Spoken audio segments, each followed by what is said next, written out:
सो इसमें यहाँ पे मैंने क्या किया है कि फर्स्ट ऑफ ऑल मैंने एक छोटी सी नॉट रियली अ समरी, लेकिन these are like sort of guidelines for you कि आप लोग देख सकेंगे भाई हर चैप्टर में क्या क्या चीजें हैं जो हमें आनी चाहिए। सही है। So the first one is physical measurements and quantities, physical quantities and measurements. So length measurement के आपको क्या कॉन्सेप्ट्स पता होने चाहिए कि कौन से इंस्ट्रूमेंट्स होते हैं। प्रिसिशन का concept is very very important. Errors किस तरीके से आते हैं, तो हमने जीरो एरर्स की बात की है, पैरेलैक्स एरर की बात की है। इन सारी चीजों में आपने बहुत होशियार रहना है। Choice of instruments, depending on lens वगैरह आपको कौन सा इंस्ट्रूमेंट कब इस्तेमाल करना है, ये उस चीज की बात हो रही है। तो जैसे कि लेंथ मेजरमेंट में अगर आपको याद हो तो हमने तीन इंस्ट्रूमेंट्स पढ़ा ना।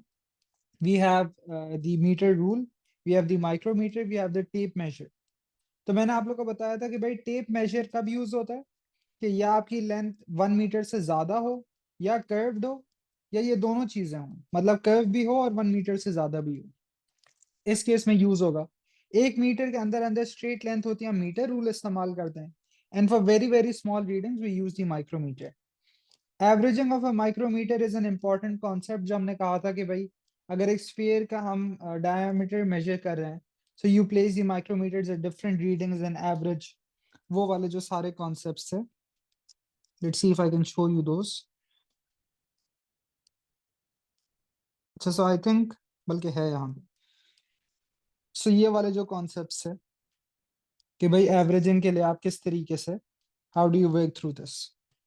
सो ये सारा वही लेंथ मेजरमेंट का ही हिस्सा है। देन टुवर्ड्स द एंड हमने और किस चीज की बात की थी। सो प्रीफिक्सेस में इफ यू गाइस रिमेंबर मैंने आप लोगों को बहुत डिटेल में प्रीफिक्सेस कराया था, उतना डिटेल में पेपर में नहीं आ रहा है। So it's just the table of prefixes, वो आपको याद होना चाहिए, वो सारी values and the values, the symbols, the names, और उसका बेसिक यूज आना चाहिए। सही है कि मतलब भाई अगर मैं ये यूं लिख दूं कि 640,000, सही है। So for example I can write this as 640 kilo something. सही है, अगर ये 640,000 metres, I can write this as 640 kilometres. इस तरीके की चीज है। तो आपको वो टेबल्स में बेसिक ग्रिप होनी चाहिए कि भाई अगर इसने आपको एक वैल्यू दी है, how do you right it in this prefix form. और दूसरा ये, इफ यू रिमेंबर तो हम लोग क्लास में इसको इस तरीके से कर रहे थे, हमने कहा था this would be 6.4 into 10 to the 5, और फिर हम करीबी प्रीफिक्स करते थे, you know that sort of a thing. But there is actually a shortcut for that, क्योंकि यहाँ हमारा फोकस ज्यादा फिजिक्स पे है और मैथ पे कम। So I will just teach you a quick way through work through this. अच्छा, उसके लिए I need to first get a calculator की तस्वीर। Let me do that first.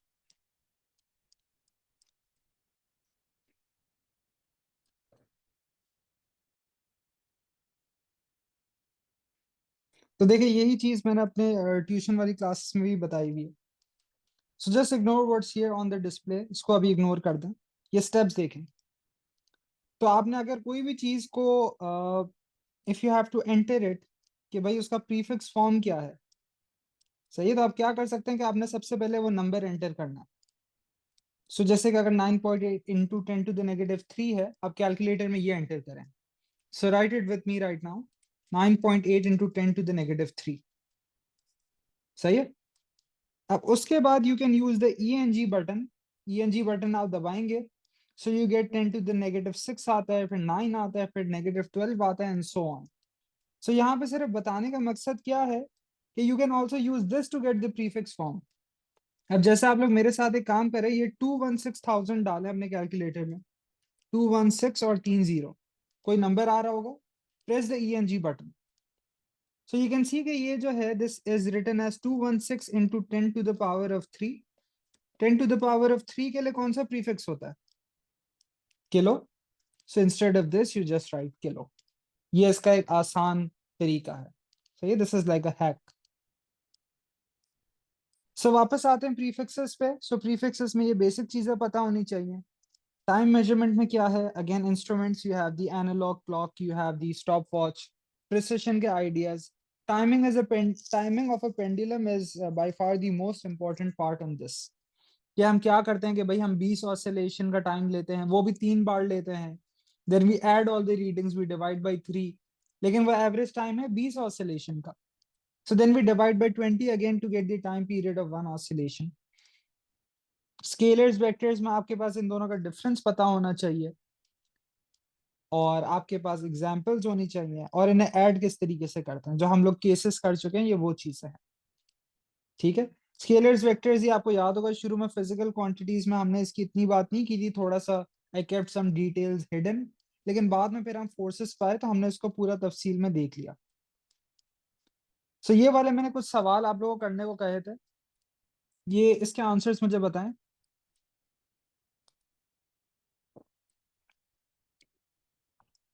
बाकी सवाल ऐसा होगा कि अगर उसने आपको कोई वैल्यू दे दी है ना, वो आपसे कहेगा भाई मुझे उसका प्रीफिक्स फॉर्म बताओ, तो मैंने जो अभी आपको स्टेप्स बताए हैं ना, उससे वो प्रीफिक्स फॉर्म ढूंढने में आपको आसानी होगी.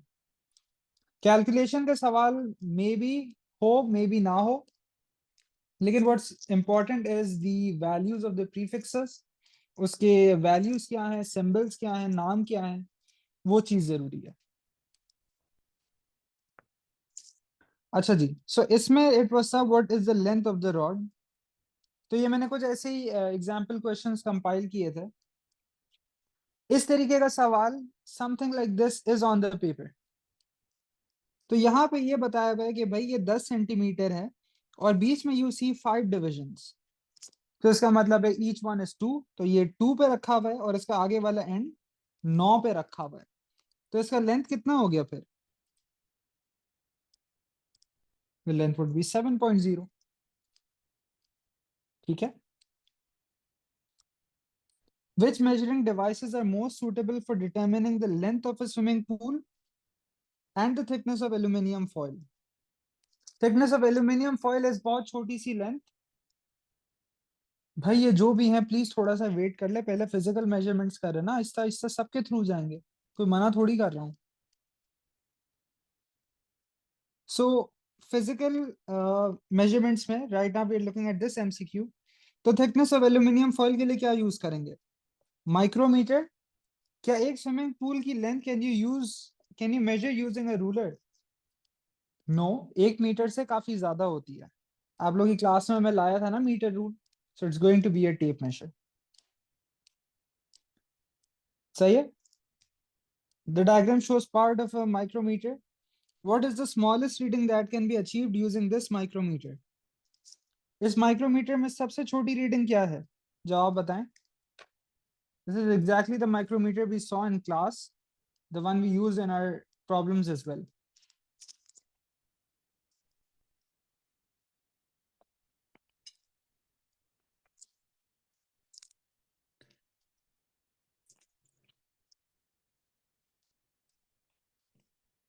It's 0.01 mm.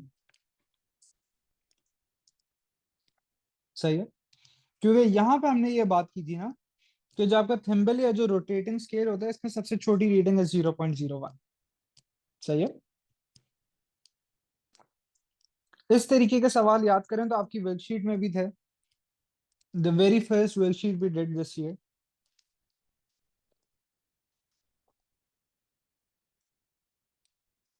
Nearest millimetre. Nearest millimetre का मतलब 1 mm. ये रीडिंग्स किस में दी हुई हैं? मीटर्स में दी हुई है ना. तो 1 मिलीमीटर कितने मीटर होता है? It's 10⁻³ metres. सही है. मतलब 1 × 10⁻³ सही है. मिली क्योंकि 10⁻³ होता है, तो 1, 2, 3. So I am looking for 0.001 metre की प्रिसिशन में क्या दिया हुआ है. सही है. 0.001 वाला कौन सा है फिर? कौन सा इस नंबर ऑफ डेसिमल प्लेसेस तक जा रहा है, थर्ड डेसिमल प्लेस तक? वेरी ऑब्वियसली इट्स सी. इसमें कोई मसला है तो प्लीज पूछें. I hope all of you guys did this before joining this session. मैंने आप लोगों को बताया था ये करना है. Which list places units of length in increasing order of magnitude? इस तरीके का कोई सवाल you can expect. इसका क्या जवाब होगा? अलग अलग प्रीफिक्सेस दिए हुए हैं, बोलने हैं किसमें ऑर्डर बढ़ रहा है. Very good. सही है. मिलीमीटर से फिर सेंटीमीटर से फिर मीटर. सही है. Millimetre is 10⁻³ centi is 10⁻². और इसमें तो 10 की कोई पावर नहीं है, तो ये सबसे बड़ा वाला. ये सवाल देखें, याद करें, इससे भी मिलता जुलता. There is something in your worksheet.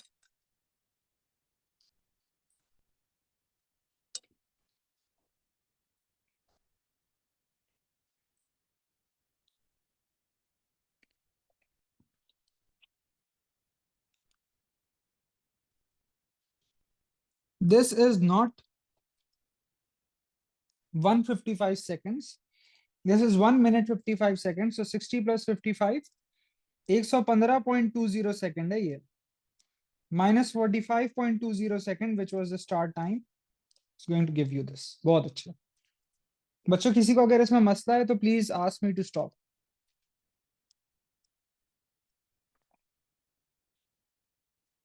ये सवाल देखें. सो इसमें length of cotton is measured between 2 points on a ruler. जो इसका छोटा एंड है, सॉरी द फर्स्ट एंड, ये 2.4 पे रखा हुआ है. सही है. ये 2.4 है. और आखिरी एंड किस पे रखा हुआ है? 15.6 पे. तो पहले तो मुझे ये बताएं, ये लेंथ है कितनी? 15.6 माइनस 2.4, तो 13.6, 13.2. यस. अब ये 6 बार इसको हमने घुमाया हुआ है. It's wound. It's when the length of cotton is wound closely around a pen. तो इसको हमने 6 बार, इसको 6 चक्कर खिलाए. So the length of one circumference basically would be this. So 13.2 upon 6 कितना आता है? 2.2. Very good. बहुत अच्छा. इससे मिलते जुलते सवाल आ रहे हैं पेपर में. सो ये हो गया फिजिकल क्वांटिटीज खत्म. इसमें कोई सवाल? Anything which is still confusing? somebody was asking about the timing of a pendulum, I think. Let's see if I have that here. तो इसको भी देख लेते हैं. सो देखें, टाइमिंग ऑफ अ पेंडुलम को हम लोग इस तरीके से करते क्यों हैं? उसकी पहली वजह है ह्यूमन रिएक्शन टाइम. सही है. जब हम लोग टाइम पीरियड मेजर कर रहे हैं, अगर हम लोग एक ही मेजर करें, लेट्स से अगर मेरा ह्यूमन रिएक्शन टाइम 0.3 सेकंड है, 0.3 की वजह से एरर बहुत ज्यादा आएगा.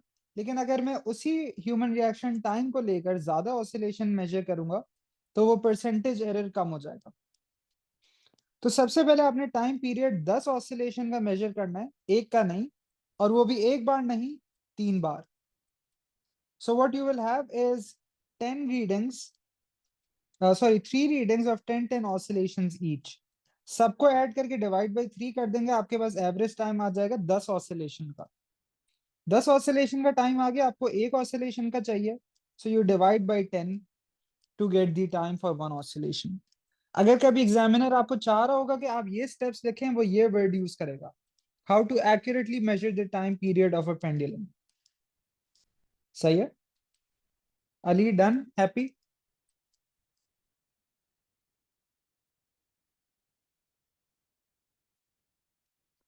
और बताएं, और कोई सवाल? On adding non-parallel vectors. Non-parallel vectors is not part of your syllabus. You only have 3 cases of vectors in your syllabus, जो मैंने आपको बताए हैं. In the same directions, in opposite directions and perpendicular. उसके अलावा something like this maybe is not part of your syllabus anymore. सही है.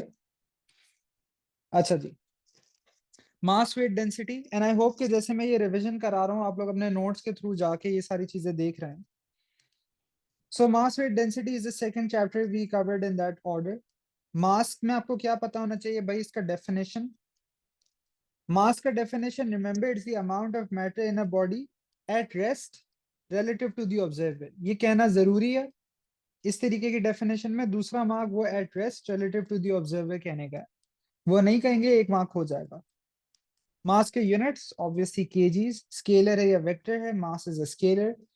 Property of inertia is important, सही है। फिर हम लोगों ने इसको न्यूटन्स फर्स्ट लॉ में भी रिविजिट किया था इन क्लास।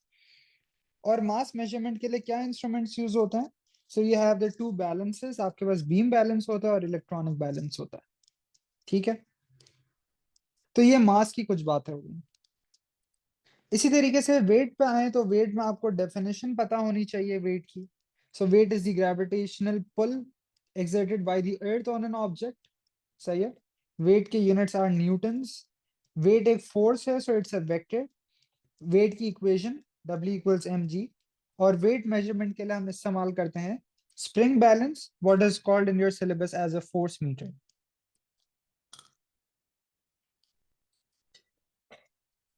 सही है। Gravitational field strength small g की बात पे आते हैं। इस पे एक सेकंड पे आते हैं बाकी।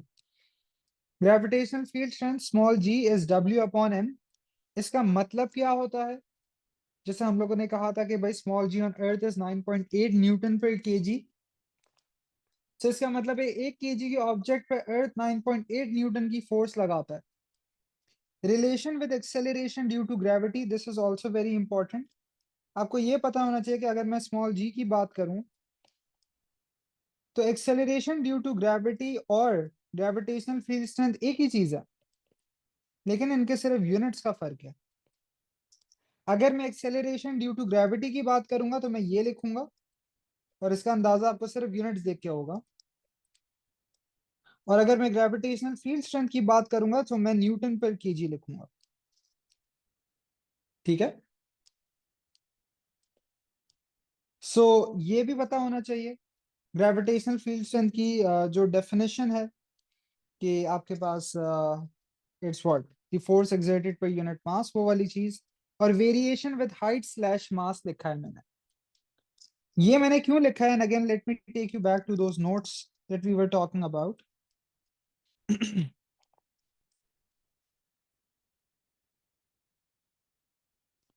सो हमने ये कहा था ना कि ऑन दी मून वो 1.6 न्यूटन 1 केजी पे लगाता है एज कंपेयर टू अर्थ, जहां वो 9.8 न्यूटन 1 केजी पे लगाता है। सो ये क्यों होता है? Because the earth is much larger than the moon, ठीक है। तो ये मास की वजह से स्मॉल जी इस तरीके से चेंज होता है। अगर एक बॉडी का मास ज्यादा है तो उसका स्मॉल जी भी ज्यादा होता है। और इसी तरीके से फिर हमने ये बात की थी कि भाई ये जो ग्रेविटेशनल फील्ड स्ट्रेंथ है, अगर आप एक प्लेनेट से बहुत ऊपर चले जाते हैं तो स्मॉल जी कम हो जाता है। और अगर स्मॉल जी कम हो जाता है तो आपको पता है W इक्वल्स mg। इसका मतलब है कि आपका वेट भी कम हो जाएगा। ऐसा भी एक सवाल है in your mass weight density की worksheet, I think it's the very first question, जिसमें a man goes on a plane and then it goes 10,000 meters above। तो उसके मास को क्या होता है, उसके वेट को क्या होता है? It's that concept here. So gravitational field strength के अलावा ग्रेविटेशनल फील्ड की भी सिर्फ आपको डेफिनेशन पता होनी चाहिए। कोई भी फील्ड जो होता है, दिस इज लाइक अ मैदान। So it's a region in space where a mass experiences a force. जहां पर भी एक मास पे फोर्स लगेगी, this is called a gravitational field, ठीक है। अच्छा जी। सो ये हो गया था, and then let's go to जो इसकी आखिरी वाली चीज थी। हाँ, सो वेट मेजरमेंट के लिए हम लोगों ने इसकी बात की थी। हमने कहा था कि भाई फोर्स मीटर या स्प्रिंग बैलेंस यूज करते हैं। वैसे अगर आपको वेट पता चल चुका है तो you can just divide by small g, आपको मास भी पता चल जाएगा, सही है। सो यही चीज लिखी हुई है, all of these notes you have. So mass corresponding to this reading, तो आपके पास सिर्फ आपने उसको 9.8 से डिवाइड करना है, आपके पास मास आ जाएगा। फिर ये चीजें बहुत जरूरी हैं, which is what Baqir was asking अभी थोड़ी देर पहले। वो ये है कि जब एक इंस्ट्रूमेंट की हम बात करते हैं तो we can never actually measure mass, we actually only can measure the weight. Mass को हम मेजर नहीं करते हैं, वी मेजर द वेट, और उसकी मदद से हम मास मेजर करते हैं। सो लेट्स से हमारे पास यहाँ पे this was a beam balance. Beam balance के दोनों पैन्स में मेरे पास 2 केजी के मासेस हैं, सही है, 2 केजी के मासेस ऑन ईदर पैन। अगर मैं वेट निकालूं using W equals mg, so ये 2 टाइम्स 9.8 19.6 होगा, दूसरा भी 2 kg है, इसका वेट भी 19.6 होगा। यहाँ पे बीम क्यों बैलेंस हुआ? क्योंकि दोनों केसेस में वेट्स बराबर हैं। ये भी 19.6 है, ये भी 19.6 है। अब अगर हम इस पूरे को उठा के ले जाते हैं मून पे, तो अभी हमने देखा मून पे स्मॉल जी इज 1.6, सो ये 2 टाइम्स 9.8 की जगह 2 टाइम्स 1.6 हो जाएगा, और ये भी 2 टाइम्स 1.6 हो गया। Are the weights less? Yes. But are the weights still equal to one another? Also yes. पहले 19.6 आपस में बराबर थे, अब 3.2 आपस में बराबर है। सो इंडिविजुअली वेट्स चेंज हो चुके हैं, लेकिन ये अभी भी एक दूसरे के बराबर हैं, तो इंस्ट्रूमेंट बैलेंस रहता है। बाकी ये सही है। So this is the only instrument जो कंपैरिजन की बेसिस पे काम करता है, तो सिर्फ इसकी रीडिंग चेंज नहीं होती है। बाकी सारे जो हैं वो कंपैरिजन की बेसिस पे काम नहीं करते, उनकी रीडिंग्स चेंज होती हैं। जैसा कि यहाँ इलेक्ट्रॉनिक बैलेंस में लिखा हुआ है, इलेक्ट्रॉनिक बैलेंस जो होता है वो डिजाइन होता है on the earth according to उसका ग्रेविटेशनल फील्ड स्ट्रेंथ। सो फिर जब वो चेंज हो जाता है, तो फिर आपके पास रीडिंग भी खराब हो जाती है, इट चेंजेस। फोर्स मीटर में भी सेम आइडिया, वो स्प्रिंग की एक्सटेंशन की बेसिस पे काम करता है। अगर आप उसे कहीं और ले गए हैं तो वेट कम है, फॉर एग्जाम्पल अगर आप मून पे ले गए तो वेट कम है, फोर्स कम है।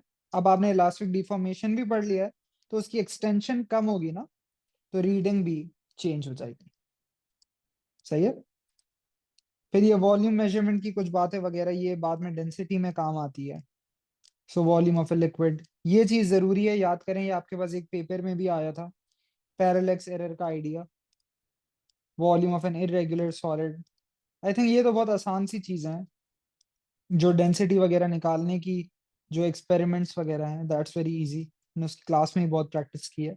This table is also very important. Mass weight के जो फर्क हैं, in one line the easiest difference is mass is a scalar, weight is a vector. दूसरा is mass is in kg, weight is in Newton's.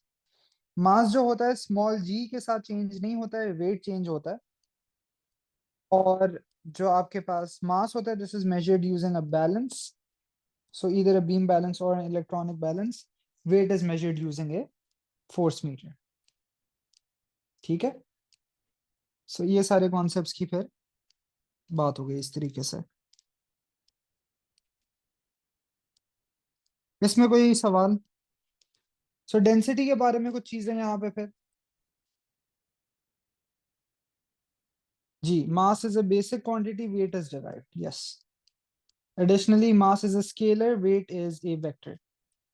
Basic derived को एक नजर देख लीजिएगा, लेकिन don't focus on it too much, because it's frankly it's not part of the syllabus. हो सकता है हल्का फुल्का कोई पूछ ले कि भाई बेसिक क्वांटिटी बता दो, डिराइव क्वांटिटी बता दो। सो अपने जो फर्स्ट असेसमेंट है उससे उसको भी एक नजर देख लीजिएगा, so you know actually what to write. So ये डेंसिटी की डेफिनेशन, मास पर यूनिट वॉल्यूम, मीनिंग की हमने बात की थी, कि जैसे अगर वाटर का डेंसिटी इज 1000 kg पर मीटर क्यूब, इसका मतलब है 1 मीटर क्यूब के वॉल्यूम का वजन इतना होगा। Equation rho equals M over v. Material property का मतलब, सही है, so something which is not going to change with size. For example हम लोग ने जब क्लास में पढ़ा तो मैंने वो दरवाजे वाली एग्जाम्पल दी थी, कि दरवाजे में से अगर मैं एक हिस्सा तोड़ दूं तो उसकी भी डेंसिटी उतनी ही होगी जितनी दरवाजे की थी। ठीक है। द ग्राफ, सो जैसे कि हम लोगों ने वो वाला ग्राफ पढ़ा था कि फॉर द सेम डेंसिटी, अगर हम एक ही ऑब्जेक्ट की बात कर रहे हैं, सो याद करें कि उसका जो ग्राफ होता है, so if you talk about mass volume, सही है। सो आपका जिस तरीके से मास बढ़ता रहता है सो ऑब्जेक्ट का वॉल्यूम भी बढ़ता रहता है ना। सो हम लोगों ने ये डायरेक्ट प्रोपोर्शन के सिनेरियो में बात की थी। So this graph is important, और ये experiments for density of this. Density में और कोई कॉन्सेप्ट में मसले हैं तो प्लीज पूछें। जी बिल्कुल, न्यूटन्स लॉज पढ़ेंगे, वी विल स्टडी देम। सब करेंगे ना, ऑर्डर में जा रहे हैं जिस तरीके से क्लास में पढ़ा था।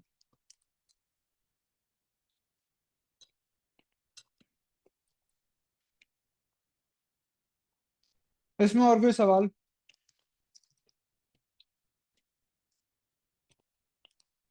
नो, सवालों पे जाएं। First question is what I was talking about, इसका क्या आंसर होगा?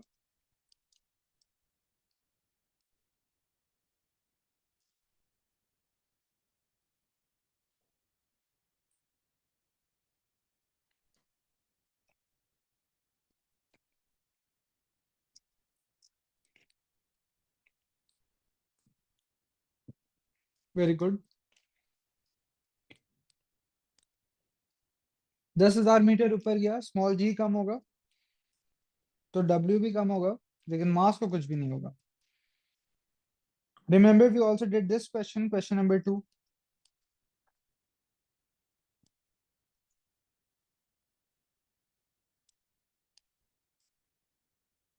अली वेट कम होगा, वेट बढ़ेगा नहीं। तो आप इसका बता रहे हैं क्या?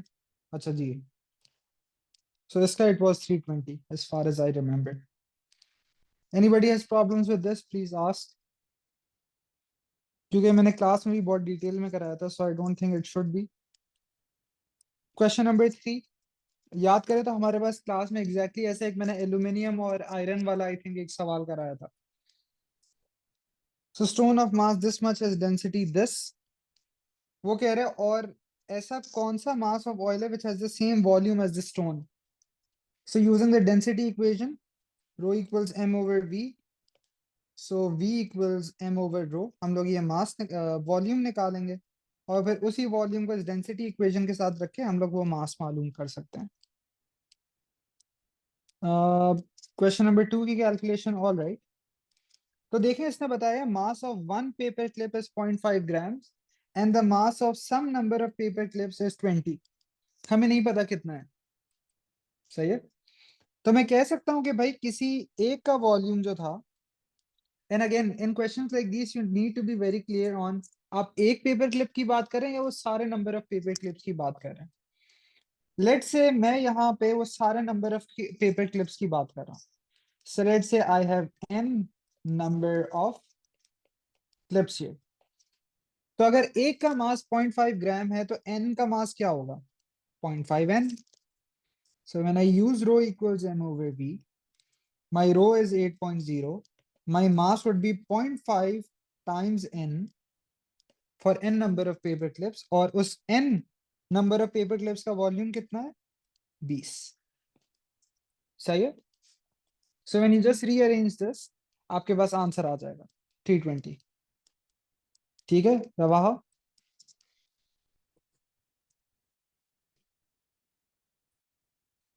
Okay good. जो अभी अभी कॉन्सेप्ट पढ़ा, this is also pretty straightforward. ये क्वेश्चन डायरेक्टली आपकी वर्कशीट से हैं, you might have recognised. These are the hardest questions of mass weight density.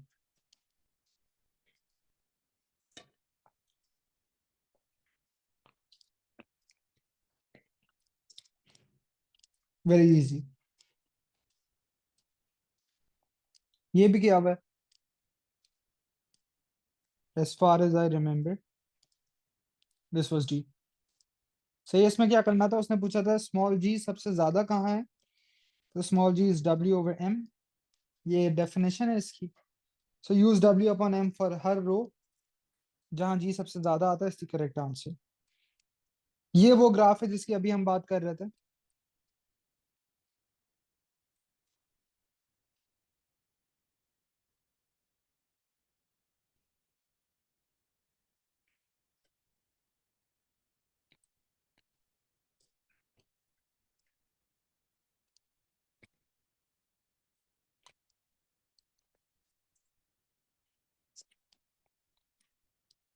So for something to have small density, अगर एक fraction, you want that fraction to be as small as possible, numerator छोटा होना चाहिए, denominator बड़ा होना चाहिए। Denominator बड़ा मतलब यूं, और न्यूमरेटर छोटा मतलब,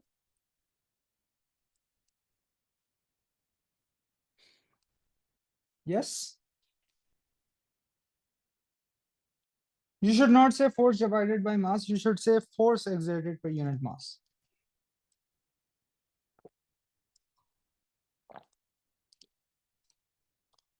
वेट अपॉन मास भी गलत नहीं है, but just for added clarity you should say force over mass. This one we did as well. I think इसका आंसर ये था 760। इट्स वेरी सिमिलर टू वो जो ऑयल वाला ऊपर किया था। This is also very easy, not going over this again. ये सवाल एक बार देख लीजिएगा, एंड ऑल्सो वर्कशीट में जो मैंने आप लोगों को सवाल कराए थे ये वाले, ये भी एक नजर देख लीजिएगा। इसमें do you guys need help with any part of this, let me know. ये सारे हमने पहले किए हुए हैं।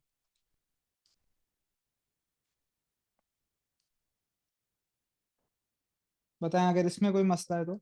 सो ये बहुत इजी चीज है।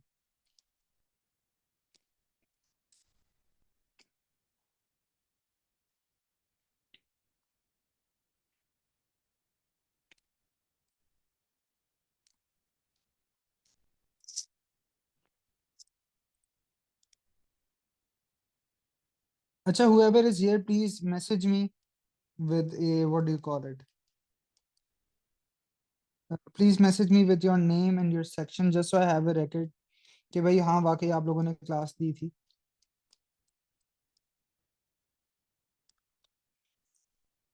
ग्रुप वाले ग्रुप पे लिख दें, जरूरी नहीं कि आप मुझे पर्सनल पे करें। whoever is not on the group, you can do it on personal।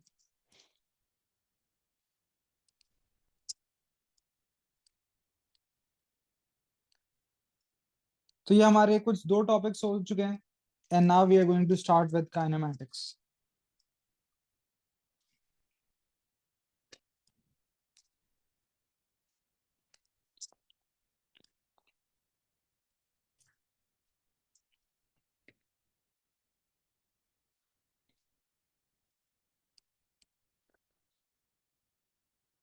अच्छा जी।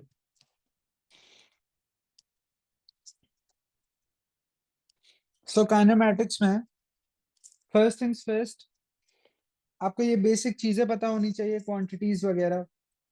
You have distance, displacement, speed, velocity, acceleration, इनकी डेफिनेशंस, इनके मतलब जहां जहां ये एप्लीकेबल है, formula if there is one, और स्केलर्स हैं या वेक्टर्स हैं। ठीक है। तो ये मैं आप लोग आपके नोट्स में भी दिखा देता हूँ, where we did this.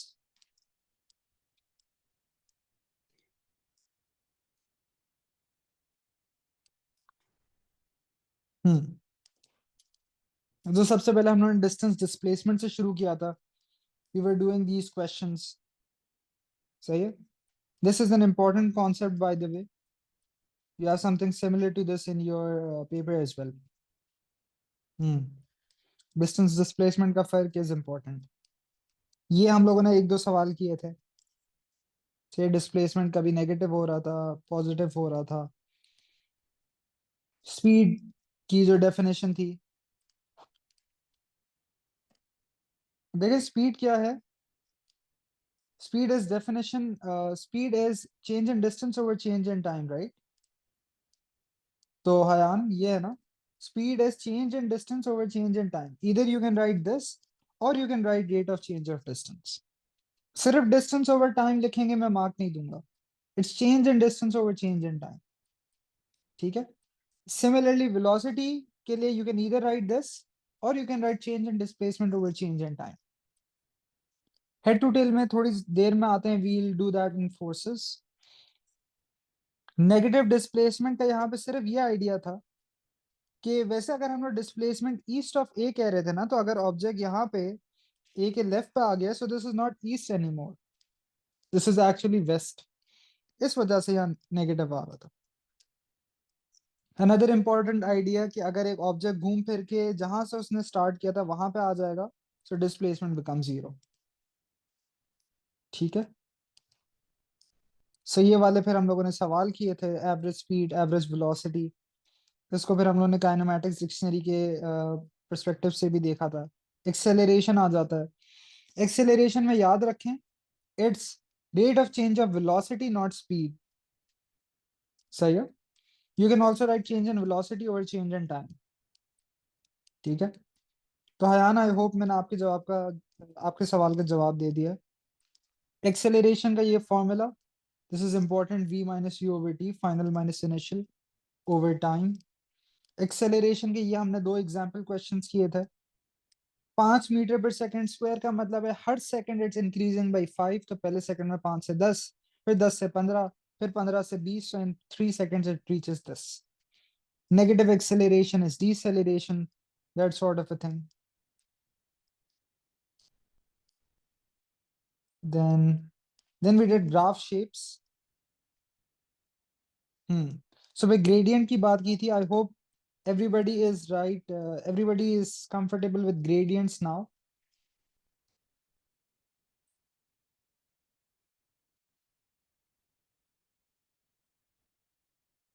Right, deceleration. प्रवाह. और कौन से सारे पास पेपर? सारे तो भेज दिए आप लोगों को, सब GCR पे है. So cases of lines, upward sloping lines have a positive gradient, downward sloping lines have a negative gradient, horizontal lines have zero gradient, vertical lines have infinite gradient. Deceleration answer can't be negative, yes. अगर वो उसने आपको सवाल में कह दिया deceleration, so even if you get minus 7.5 meter per second square, you should say deceleration is 7.5 meter per second square. Good question. फिर ये कर्व्स वाले केसेस, इसमें तो किसी को कोई मसला नहीं है बच्चों.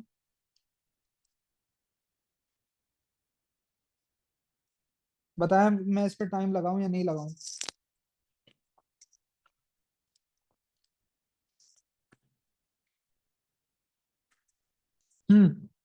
देखिए मैं ये कह रहा हूँ बाकी, अगर वो आपको कहता है डिसेलेरेशन, इसका मतलब ही है कि वो एक्सेलरेशन नेगेटिव है. सही है. So then you don't need to write a negative sign with your answer again. अच्छा मैं कर्व्स बता देता हूँ. तो देखें कर्व्स का क्या आइडिया था. देखें पहली चीज तो ये है कि लाइंस का ग्रेडियंट कांस्टेंट होता है, कर्व्स का नहीं होता. लाइन का ग्रेडियंट +3 या -5 हो सकता है, कर्व का नहीं हो सकता. कर्व का ग्रेडियंट हर पॉइंट पे चेंज हो रहा होता है. And how you talk about this is by drawing tangents. Tangent आपको पता है कैसी लाइन होती है जो सिर्फ कर्व को एक पॉइंट पे टच करके आगे जा रही है. सो इस टेंजेंट से आपको पता है कि भाई, इस टेंजेंट से आपको ग्रेडियंट का अंदाजा होगा. तो ये जो पहला है, इसमें क्या हो रहा है कि this tangents are getting steeper. सही है. So tangents are getting steeper, इसका मतलब है इसका ग्रेडियंट इंक्रीज हो रहा है. Very very simple. दूसरे वाले में क्या हो रहा है कि आपके पास ये कर्व ऐसे फ्लैटन आउट हो रहा है. ठीक है. कर्व जहां फ्लैटन आउट हो रहा है, इसका मतलब है tangents are getting less steep, so the gradient is decreasing. पहले दो cases very very easy. Then you have a case like this, जहां पे आपके पास ग्राफ सारे नीचे जा रहे हैं. तो when you make the tangents here, you will find कि टेंजेंट नीचे की तरफ ज्यादा स्टीप हो रहा है.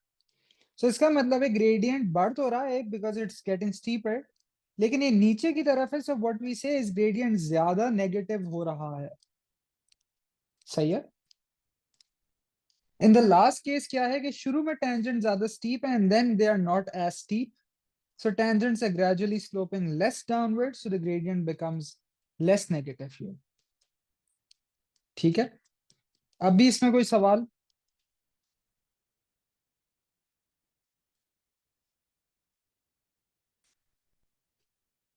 और कोई सवाल?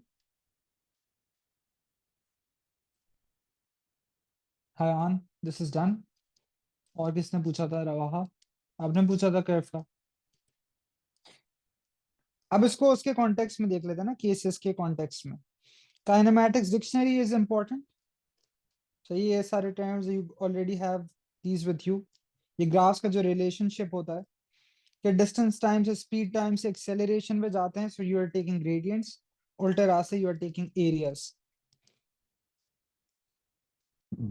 लेट मी गो टूवर्ड्स, कौन सा वाला था? Graph tips. How do you analyse graphs? सबसे पहले आपने ग्राफ आइडेंटिफाई करना है कि भाई आप डिस्टेंस टाइम की बात कर रहे हैं या स्पीड टाइम की बात कर रहे हैं. First step. Then you write down the features of the graph. अगर डिस्टेंस टाइम है आपको पता है इसका ग्रेडियंट स्पीड है. अगर स्पीड टाइम है आपको पता है इसका ग्रेडियंट एक्सेलरेशन है, और इसका जो एरिया है वो डिस्टेंस है. सही. इसके नीचे वाला एरिया जो है, and then you make conclusions about the graph or motion. Yes, less sloping downwards का मतलब है लेस नेगेटिव ना। देखिए हयान, आप एक दो बार टेंजेंट बना लेंगे ना तो आपको वो चीज समझ आ जाएगी। ठीक है, आप जब टेंजेंट बनाएंगे जो लेस नीचे जा रहा है, सो यू विल सी कि tangents are gradually getting less steep. इसमें they are getting less steep. सही से इसका मतलब है gradient is becoming less negative. Negative तो है थ्रू आउट, सारी लाइंस ही डाउनवर्ड स्लोपिंग है, लेकिन वो आहिस्ता आहिस्ता कम नेगेटिव हो रहा है। और ये चीज मैंने वैल्यूज में बताई हुई थी वहां पर।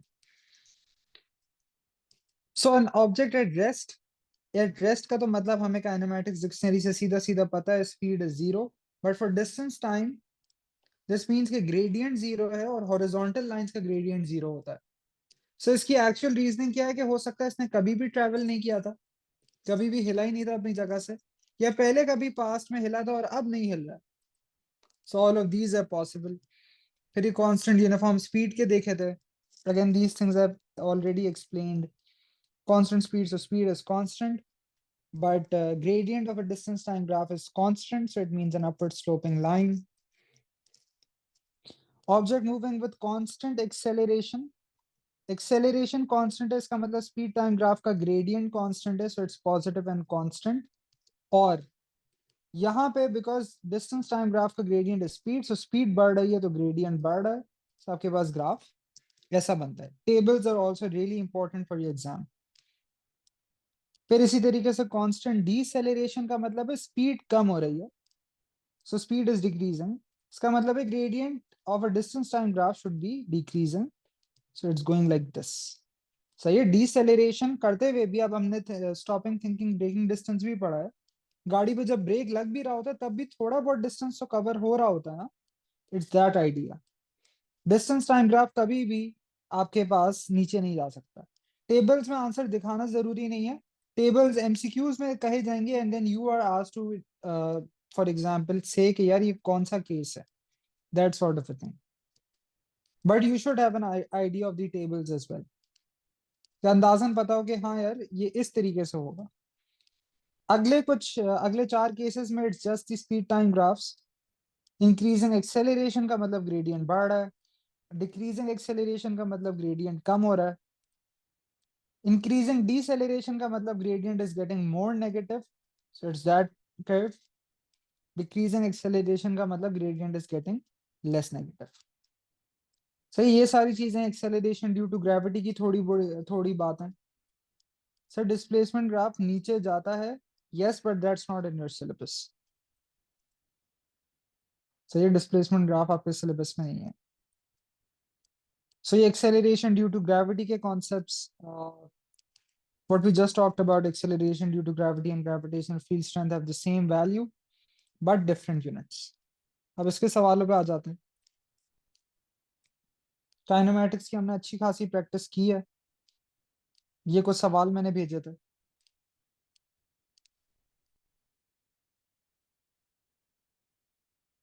फर्स्ट क्वेश्चन क्या ख्याल है?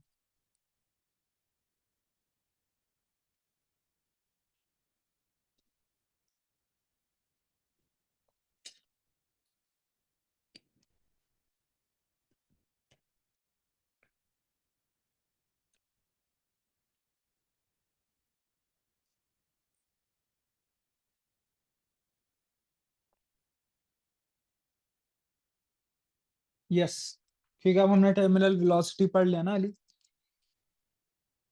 तो इस सवाल का क्या आंसर है जो सबसे ऊपर है?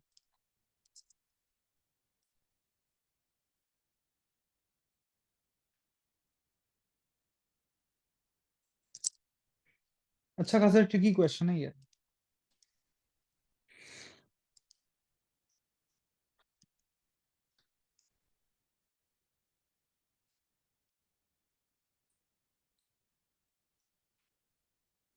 Actually, let me add another piece for just for this question.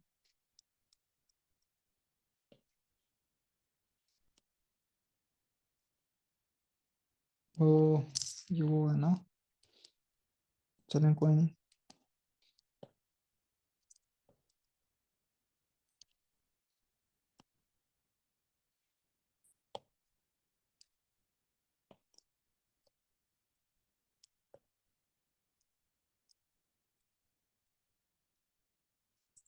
Hmm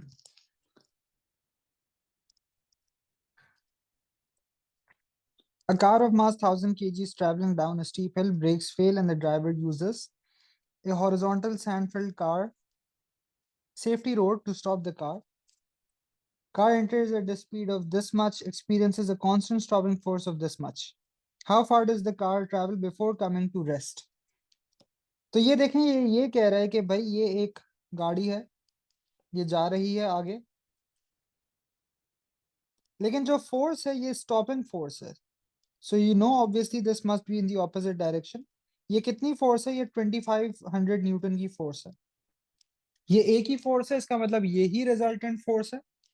So if you use resultant force equals mass times acceleration, पहली बात तो ये समझें कि ये स्टॉपिंग फोर्स है, you know this would cause a deceleration. ये force जो है this is opposite to how the object is moving. मैं इसको -2500 लूंगा. Mass is 1000. एक्सेलरेशन कितना आता है? -2.5 मीटर पर सेकंड स्क्वायर. ठीक है, ये एक्सेलरेशन आ गया. उसने मुझसे क्या पूछा? कितना डिस्टेंस ट्रेवल करता है.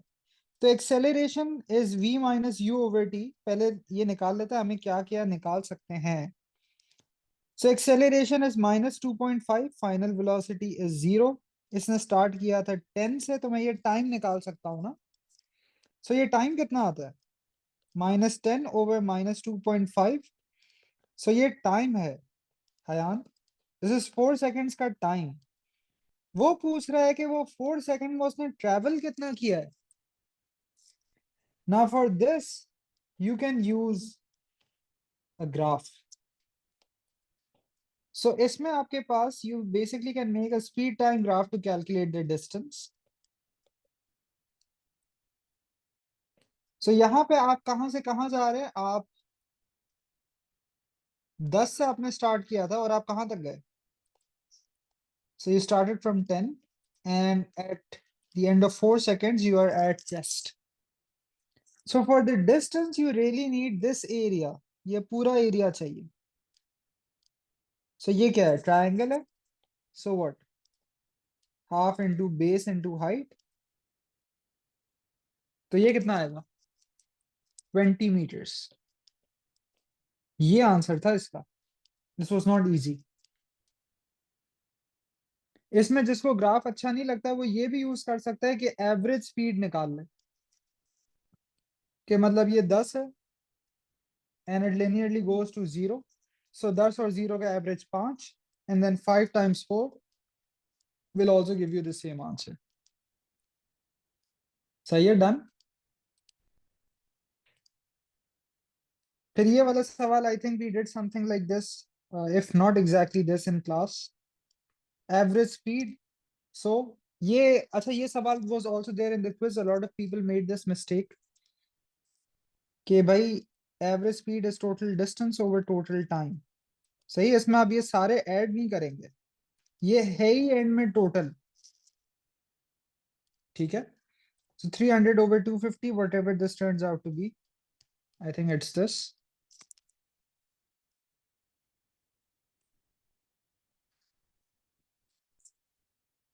और क्या है?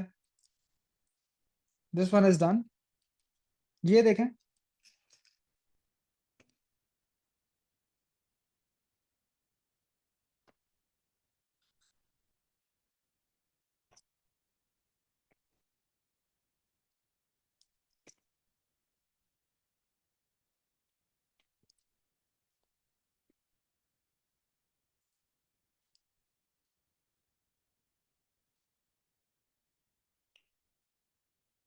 What does not change if he pushes harder on the brake pedals?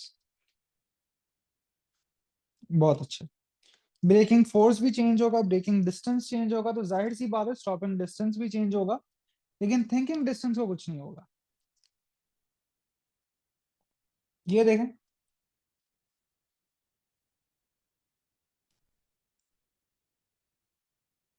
Direction of acceleration and direction of velocity. Acceleration in circular motion is always towards the center. So this is acceleration. Or velocity is tangential. So Q is the direction of velocity. This was actually an MCQ, but because of limited space, मैंने इसके options I had to get rid of those. ये वाला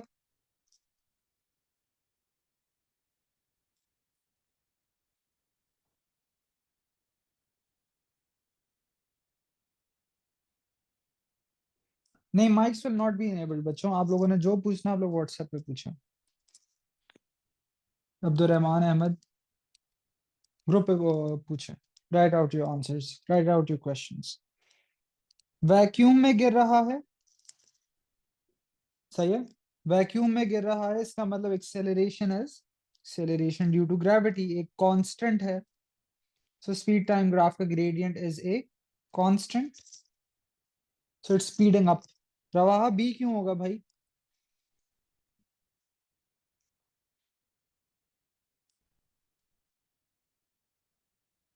sorry, this is Dawood. B नहीं होगा.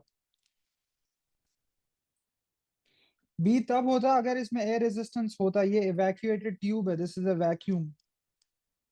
सही है, तो होशियार हैं इसके बारे में. How about this one? Sky driver.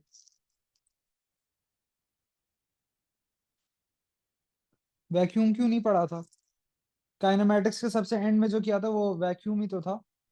इसमें कोई एयर रेजिस्टेंस नहीं है, एज्यूम करते ना हम. Very good. दो टर्मिनल वेलोसिटीज होती हैं. यहाँ पे इसने पैराशूटिस्ट इतना गिरा ही नहीं है कि वो यहाँ पे टर्मिनल वेलोसिटी रीच करे. ओ अच्छा, हाँ यस, क्वेश्चन में नहीं पढ़ा था. ठीक है, good. No sorry, not good. You should read it. This one.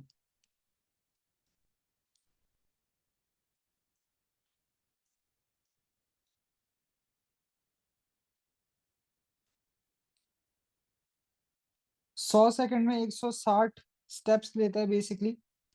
तो 50 सेकंड में कितने स्टेप्स लेगा? 80 स्टेप्स लेगा. और हर स्टेप की लेंथ क्या है? 0.8. Very easy again. अच्छा, ये वाले सवाल और समथिंग जो थोड़ा सा, it's not really difficult but it's different to the type of questions we had to look at. अब इसमें इसने खुद ही से पूछा, बताओ भाई कौन सी एक्सिस पे क्या आएगा? What is on the Y, what is on the X? The car is moving with a constant acceleration.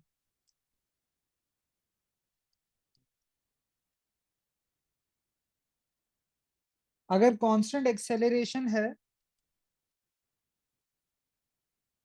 तो इसका मतलब स्पीड बढ़ रही है. लेकिन स्पीड जो बढ़ती है in constant acceleration, it goes like this. अगर आप याद करें तो स्पीड बढ़ रहा है तो डिस्टेंस टाइम ग्राफ का ग्रेडियंट बढ़ रहा है. So it's going to be like this. So it must be what? बिल्कुल सी होना चाहिए.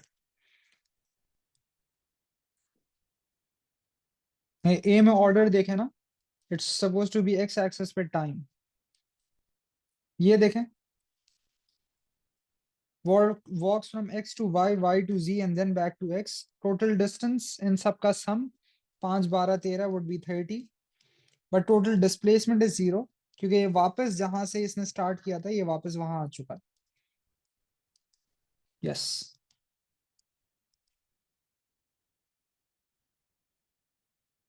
A car of mass 1500 kg is towing a trailer of mass 1100 kg along a level road. Acceleration of the car is this much. Ignoring friction and air resistance. Ignoring friction and air resistance, what is the driving force on the car? अच्छा, अब ये चीज भी it's a bit tricky, so it's better to draw it out. And इसी वजह से मैंने forces के ज्यादा सवाल करें क्योंकि हम लोगों ने इसकी प्रैक्टिस इतनी नहीं की थी. सो ये इसको टो कर रहा है. सही है, ये गाड़ी है, ये ट्रेलर को टो कर रही है. अब एक बात मुझे बताएं, अगर ट्रेलर टो हो रहा है इसका मतलब ट्रेलर खुद तो कोई फोर्स नहीं लगा रहा ना, वो कार की फोर्स से ही चल रहा है. तो ये जो कार जो फोर्स लगा रही है ये सिर्फ अपने आप को नहीं खींच रही बल्कि वो ट्रेलर को भी खींच रही है. सही है. It's towing it. सो वो अपना वजन भी उठा रहा है और वो उसको भी खींच रहा है. सो यहाँ पे जब when we'll use F equals to ma, सो यहाँ ये जो हमने ड्राइविंग फोर्स निकालनी है, ये वो होगी जिससे ये दोनों को खींच रहा है, 1500 को भी और 1100 को भी, एंड एक्सेलरेशन इज 1.3। सही है। So this must be option D. ठीक है।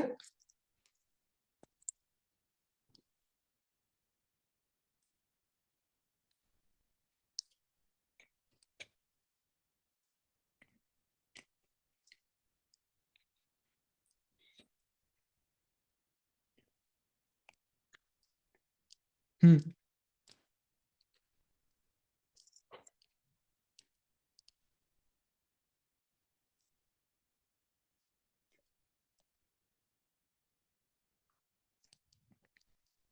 अगर हॉरिजॉन्टल सर्कल कर रहा है, so this is the centre of that circle. सही है। इसका क्या ख्याल है? How to find resultant force का क्या मतलब है? मतलब F equals to ma, if that's what you're asking।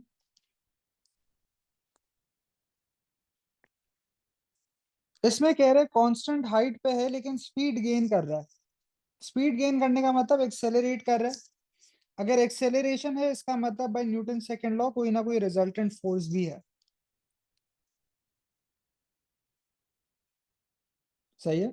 सो अगर इसकी हाइट कांस्टेंट है, इसका मतलब वर्टिकली फोर्सेस बैलेंस्ड होनी चाहिए। अगर वर्टिकली बैलेंस नहीं होती तो ऊपर नीचे हो रहा होता ना। सो एल और डब्ल्यू तो बराबर है, but for it to be speeding up, ये फॉरवर्ड फोर्स ज्यादा होगी बैकवर्ड फोर्स से, तभी तो रिजल्टेंट फोर्स इस तरफ होगा, तभी तो एक्सेलरेशन इस तरफ होगा। So T must be greater than R. So it's option C. Good work.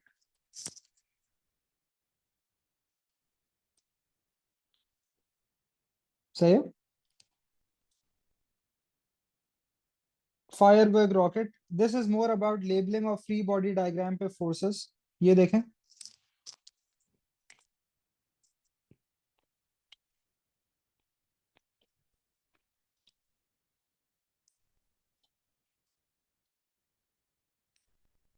Obviously weight must be downwards, R होना चाहिए। फिर थ्रस्ट कौन सा होगा? जिस डायरेक्शन में ये निकलेगा, how it's going to go, because the expulsion of these gases is what's going to propel it upwards. So thrust must be q. सही है।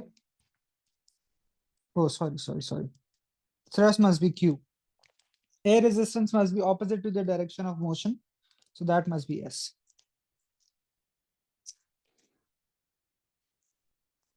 इसमें कोई मसला? ये देखें।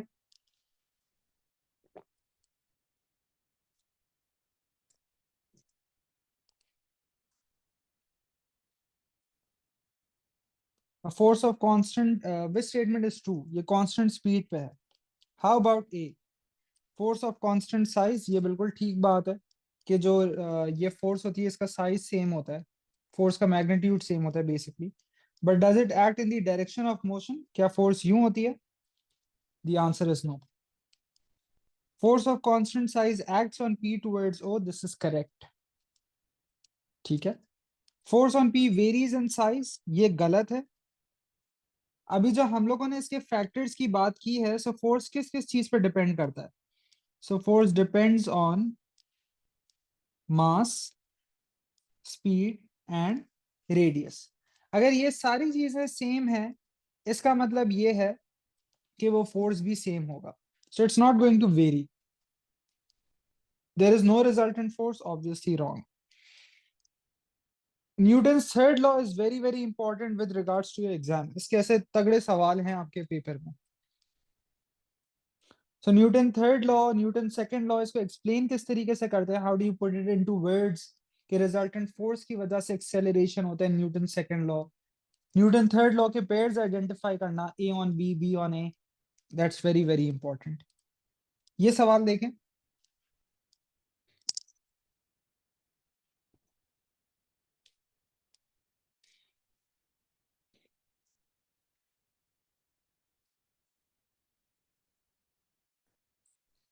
नहीं अहमद, सी क्यों होगा?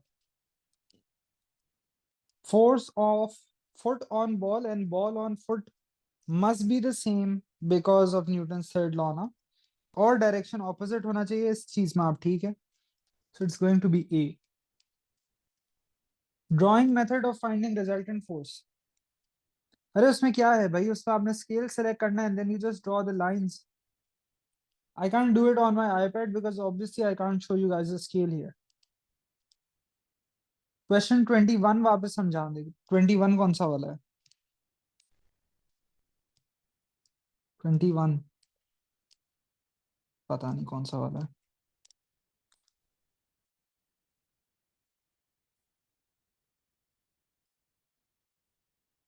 हम्म। An object falls from rest through air resistance on it increases, the object reaches terminal velocity. Which quantity decreases until its terminal velocity is reached? बिल्कुल है अली। अच्छा, मैंने ये भी देखा था फॉर टर्मिनल वेलोसिटी आप में से बहुत सारे लोग कहते हैं वेट डिक्रीज होता है। वेट को कुछ भी नहीं होता है। सही है। Nothing happens to the weight. क्या स्पीड डिक्रीज होती रहती है जब तक टर्मिनल वेलोसिटी को पहुंचते हैं? नहीं। एक्सेलरेशन डिक्रीज हो रही होती है लेकिन स्पीड फिर भी बढ़ रही होती है। सही है। और kinetic energy basically depends on speed, तो वो भी बढ़ रहा होता है। ये देखें।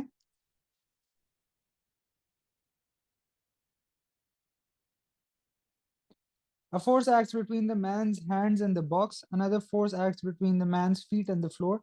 In which direction do these forces act on the man? आदमी पे कैसे फोर्सेस लग रही है? जब वो डब्बे को धक्का देगा तो डब्बा उसको वापस कैसे धक्का देगा? पीछे की तरफ। सो डब्बा उसको यूं पीछे की तरफ धक्का दे रहा है। And this thing if you remember, तो हम लोगों ने ये बात की थी ना कि इसके आगे जाने के लिए ये जमीन को पीछे धक्का दे रहा है। सो जमीन उसको कैसे धक्का दे रही है? आगे। सही है।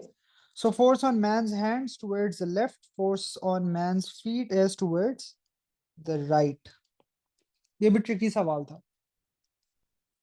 इसमें कोई मसला?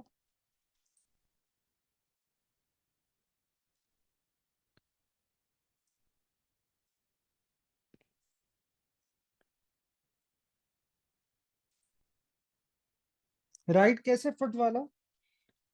अब्दुल रहमान, सॉरी, अहमद, इस वजह से क्योंकि जब इसने आगे जाना है तो ये जमीन को पीछे धक्का दे रहा है ना। ये ऐसी तो आगे जाएगा, ये जमीन को पीछे धक्का दे रहा है, तो जमीन उसको बाय न्यूटन थर्ड लॉ कैसे धक्का देगी? आगे।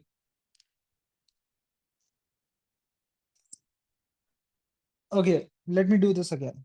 देखें, ये man's hands in the box, there is one force, man's feet in the floor, there is another box, there is another force। ये जब आदमी डब्बे को धक्का देगा तो there is a point of contact। ये डब्बे को यूं धक्का दे रहा है, that's how the contact force is। तो डब्बा उसे पीछे धक्का देगा। ठीक है।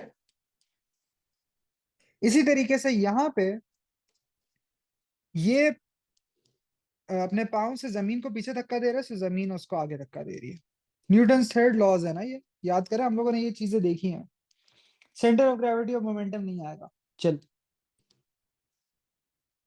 जो ये चीज है ना, ये बहुत इंपॉर्टेंट है, काइनेमैटिक्स, डायनामिक्स, ये सारी चीजें। In which situation is the resultant force on the body equal to zero? क्या इसमें रिजल्टेंट फोर्स जीरो होता है? A car turning at a corner at constant speed, क्या ख्याल है?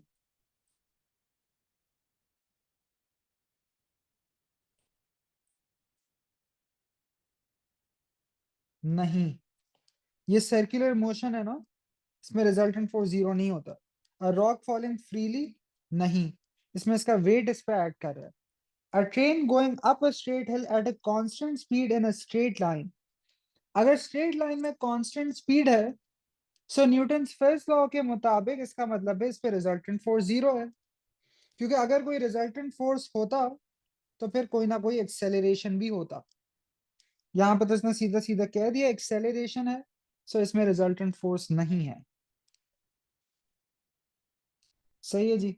Satellite is orbiting the Earth. What is the direction of the what is the direction of the force on the satellite causing the circular motion? So it must be towards the center of the Earth. सही है? Earth उसको अपनी तरफ खींच रहा है. I don't remember if we did this question. ये मुझे याद नहीं है if we did or did not do this. अच्छा ये किया था. So इसमें फिर ये यूनिफॉर्म एक्सेलरेशन का मतलब था. एंड देन यहाँ पे क्या आइडिया था? Late me just go through this briefly. तो यहाँ पे ये जो स्ट्रेट लाइन नहीं थी, this is not a straight line. तो उसने यूनिफॉर्म एक्सेलरेशन पहले पूछा है. सो यूनिफॉर्म एक्सेलरेशन का मतलब है कि यहाँ पे state what is meant by uniform acceleration. So speed is increasing by the same amount each second. ठीक है. वो पूछ रहे हैं इससे कैसे पता चल रहा है ये नॉन यूनिफॉर्म है. अच्छा इसकी भी मैंने बहुत आप लोग को डिटेल में बताया था कि फिगर से कैसे पता चल रहा है. तो अगर यहाँ पे ये यूनिफॉर्म होता तो it must have been a straight line. ये नॉन यूनिफॉर्म है, इसका मतलब ये स्ट्रेट लाइन नहीं है, ग्रेडियंट कांस्टेंट नहीं है. फिर इसमें जब आपने डिस्टेंस निकालना था from the moment the car starts to slow down until it comes to rest, तो वो ये सारा फासला था, all of this. But because this is not a straight line, you have to break it into this part and this part.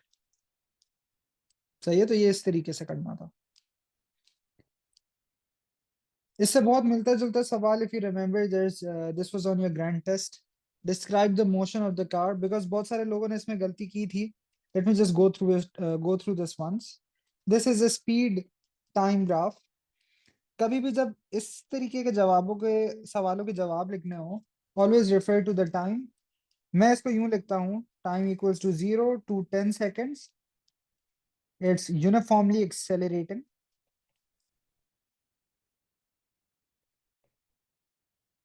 And it reaches a speed of कितना है? 16 metre पर second. फिर मैं कहता टाइम इक्वल्स टू 10 से 20. It's constant speed of 16.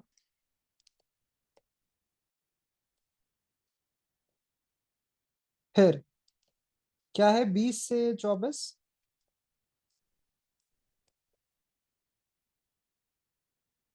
It is a uniform deceleration till rest. इस तरीके से आंसर लिखना है आप लोगों ने.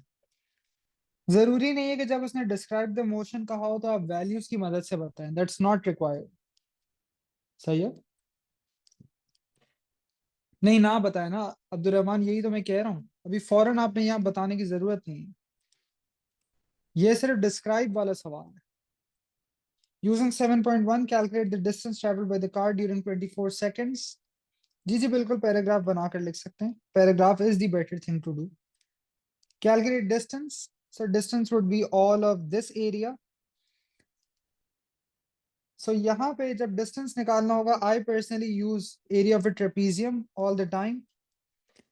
सो ट्रेपीजियम का क्या है? Half into height into sum of parallel sides. Height यहाँ पे ये है 16 और sum of parallel sides is this 24 and this ये कितना है? 10 से 20. ये भी 10 है. वर्किंग प्रॉपरली करिएगा पेपर में. कैलकुलेटर से निकाल के आंसर मेरे ऊपर फेंक देंगे, I won't give you the marks. So area is the distance.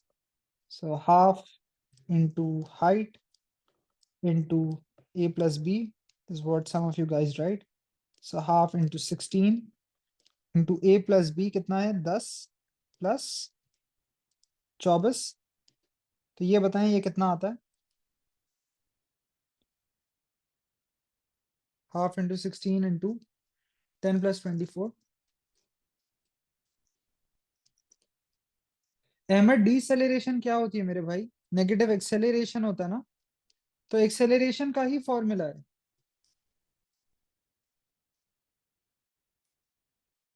अच्छा अभी मेरे ख्याल से एक सवाल आएगा, I'll show it. 272 meters. Average speed के लिए क्या करेंगे? Total distance over total time. मैं अभी इस तरीके से लिख रहा हूँ, पेपर में आप लोग प्रॉपरली लिखिएगा. How can we identify the shape? ये तो आपने बहुत मुश्किल सवाल पूछ लिया है. अब ये तो बस ट्रेपीजियम लग रहा है ना, ट्रेपीजियम को ऐसे ही तो बताते हैं कि you have two parallel sides and then you have दो sides being joined by lines. You can do दो triangle plus one rectangle but I don't recommend it, क्योंकि उसमें टाइम ज्यादा लगता है। सो यहाँ टोटल टाइम कितना था, 24 सेकेंड। टोटल डिस्टेंस आपने ऊपर निकाला है, सो 272/24। ये कितना आता है? नहीं, सेंटर ऑफ ग्रेविटी और मोमेंटम नहीं आएगा।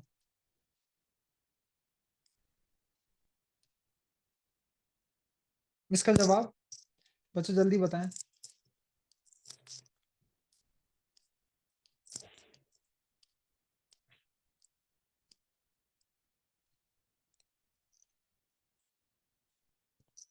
11.33। सिग्निफिकेंट फिगर्स का ख्याल रखिएगा पेपर में, 3SF में 11.3। A second car travels at a steady speed. It travels the same distance as the first car in the 24 seconds of this journey. Draw the speed time graph for the second car. ये क्या कहना चाह रहा है? And for a hint, let me show you both of these parts साथ साथ। वो कह रहे हैं एक दूसरी गाड़ी है जो उतना ही डिस्टेंस ट्रेवल करती है, लेकिन ये जाती है एक स्टेडी स्पीड पे। अभी जो हमने मोशन डिस्क्राइब किया ना, उसमें कभी एक्सेलरेशन था, कभी कांस्टेंट था, कभी डिसेलरेशन था। ये कह रहे हैं ये थ्रू आउट स्टेडी स्पीड है। ये स्पीड कितनी होगी?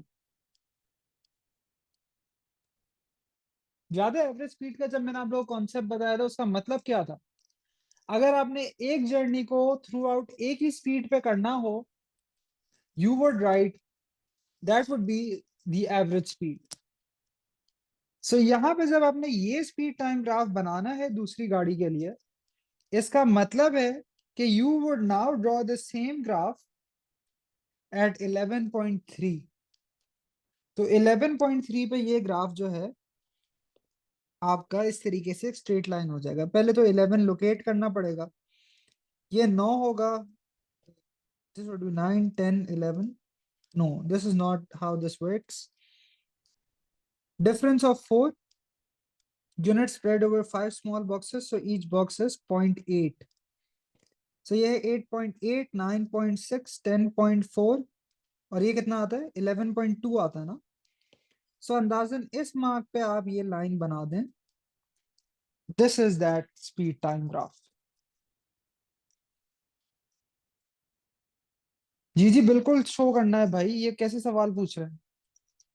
Any any question which is more than 1 mark you have to show working.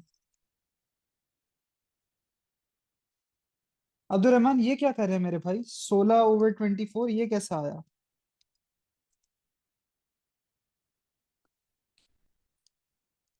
Yes, ये पार्ट सबको समझ आता है। This was technical by the way. The thinking distance is the distance travelled by a car between a time that a hazard is seen and the brakes are applied.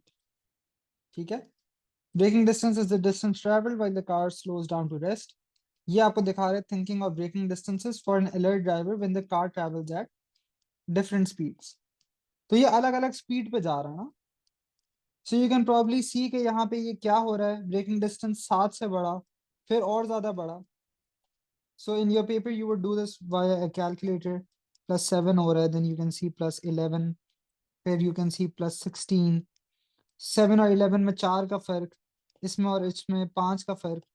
36 और 56 is 20। और thinking distance में आपको दिख रहा है 9, 18, then something, then 36, then 45। So what should this B?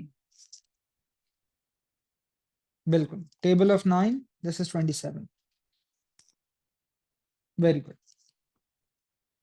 The time it takes for the driver to react to the hazard is constant at different speeds. Explain how the table shows this. तो ये जो reaction time है वो कह रहा है कि भाई ये बराबर है। बिल्कुल, वेरी गुड ऐसे। देखें यहाँ आपको ये स्पीड दी हुई है ना, अलग अलग स्पीड्स पे जा रहा है, तो थिंकिंग डिस्टेंस दिया हुआ है। You can just use speed equals distance over time भी। You can also just explain this in terms of jumps. हर बार जब आप 20 किलोमीटर पर आवर से स्पीड बढ़ाते हैं, ऐसा नहीं यहाँ पे सेकंड्स नहीं होगा, हर बार जब आप 20 किलोमीटर पर आवर से स्पीड बढ़ा रहे हैं तो थिंकिंग डिस्टेंस भी 9 से बढ़ रहा है. So this shows that it's a constant speed. सही है. यस, प्रोपोर्शनैलिटी भी कह सकते हैं, बहुत अच्छे. This is also an excellent answer. So whenever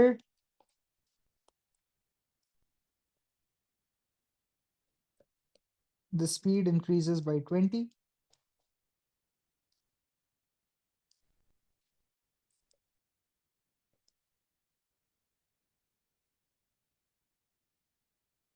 thinking distance increases by 9.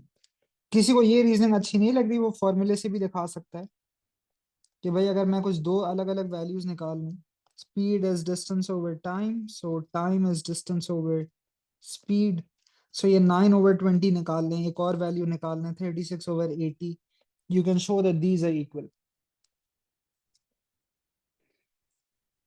Say what happens to the thinking and braking distance when the driver is tired. Thinking distance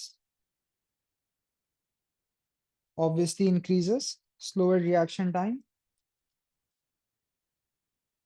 Braking distance, no change, unaffected.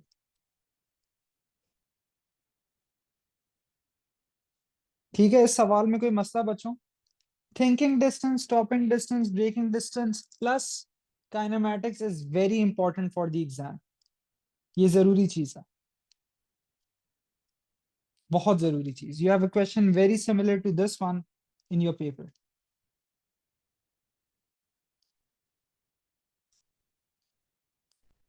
अच्छा, यहाँ पे just let me make a small change here. इसमें आप small G equals to 9.8 के हिसाब से बताएं. तो इसका मास 80 kg है, तो W कितना हो जाएगा? mg 80 times 9.8. ये कितना आता है? हाँ अब्दुल रहमान, जब भी पेपर में सवाल आएगा ना, सो बिकॉज दिस इज पुराने सिलेबस का था, तो इसमें स्मॉल जी 10 लिया हुआ है, but it's suppose to be 9.8. Paper में भी 9.8 लेना होगा. कह रहे acceleration, the lift accelerates upward uniformly at 0.5 metre पर सेकंड स्क्वायर. तो इसने आपको मास दिया हुआ था ना, of the man in a lift. पहले पूछ रहा रिजल्टेंट अपवर्ड फोर्स कितना है. रिजल्टेंट फोर्स पूछ लिया, F इक्वल्स ma 80 टाइम्स 0.5. तो रिजल्टेंट फोर्स कितना होगा? 40 न्यूटन. ये ऊपर जा रहा है तो हमें पता है ये रिजल्टेंट फोर्स भी ऊपर की तरफ है. ठीक है, आगे. Force exerted on the man by the floor of the lift.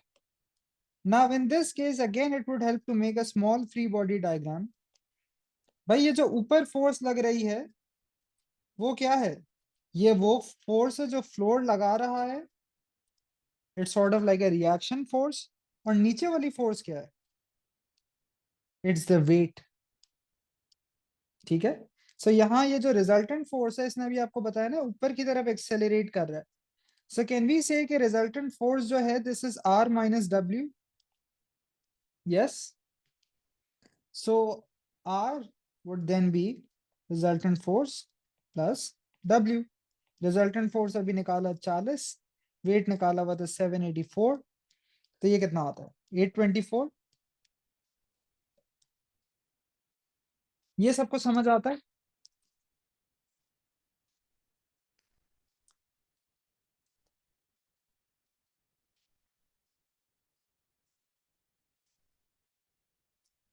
रहमत मेरे बच्चे, कौन सी चीज exactly? Did you understand F equals ma?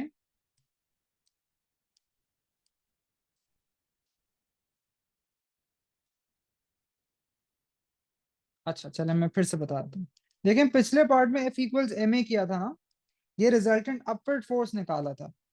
सवाल करते हुए सोचा करें कि भाई एग्जामिनर अगर कुछ कह रहा है तो उसका मतलब क्या है.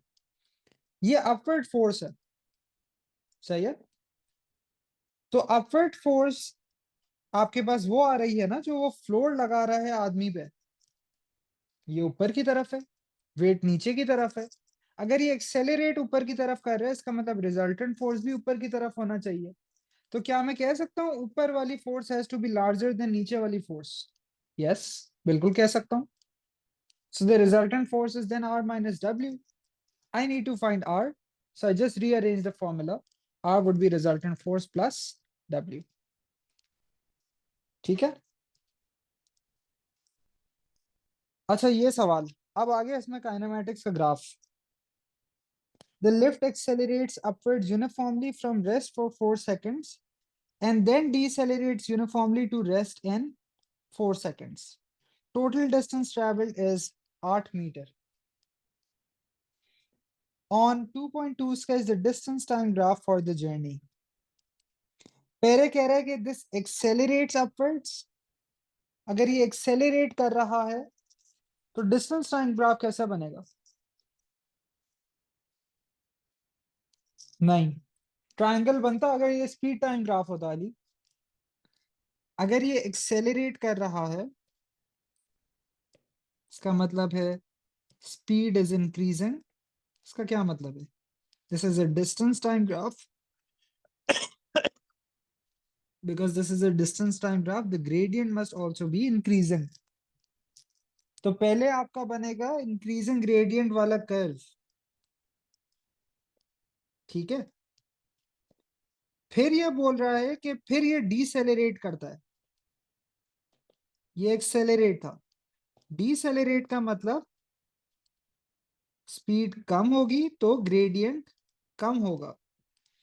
So it's then going to flatten out इस तरीके से, ताकि टोटल ग्रेडियंट जो है ये 8, टोटल डिस्टेंस जो है वो 8 मीटर हो जाए।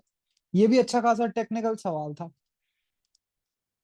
नहीं यूनिफॉर्म नहीं है ना अब्दुलरहमान। अगर स्पीड टाइम ग्राफ होता तो ग्रेडियंट यूनिफॉर्मली इंक्रीज होता, ठीक है। सो अंदाजन कुछ इस तरीके का आपका ग्राफ बनेगा। सो फ्रॉम रेस्ट मतलब सॉरी, ये जो है अंदाजन ये वाला जो कोऑर्डिनेट है ये 4 सेकंड होना चाहिए। Done. So this is a question which I almost put into the paper, but then I didn't. Speed time graph है। You have this sledge वाला सवाल। Explain why between t equals to 0 and t equals to 26 the speed varies in the way shown by the graph। 26 कौन सा वाला part है? यहां तक ना? It's this part। So speed बढ़ रही है लेकिन नॉन यूनिफॉर्मली बढ़ रही है। अच्छा ये देखें, ये रहा सवाल, देख लें इसको। बस यहाँ पे वो सिनेरियो डिस्क्राइब किया हुआ है, कोई खास इंफॉर्मेशन नहीं है यहाँ पे।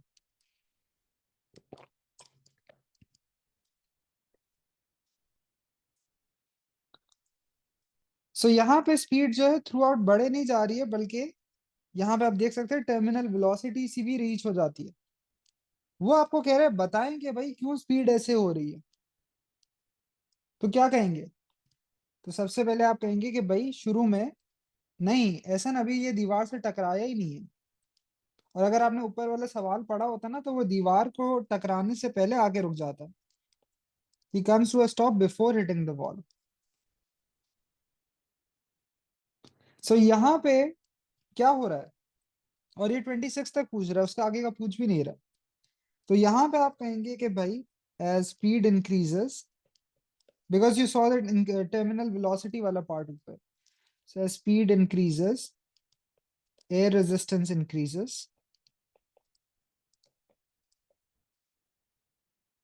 सही, क्योंकि शुरू में क्या हो रहा है, ये यहाँ पे एक इंक्लाइन से गिर रहा है ना, तो शुरू में इसका वजन है जो इसको नीचे खींच के ला रहा है, ठीक है।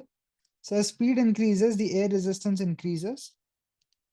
पहले तो बल्कि शुरू में ऐसे कहना चाहिए जैसे हम लोग टर्मिनल वेलोसिटी में कहते हैं, initially the sledge is at rest, so no air resistance।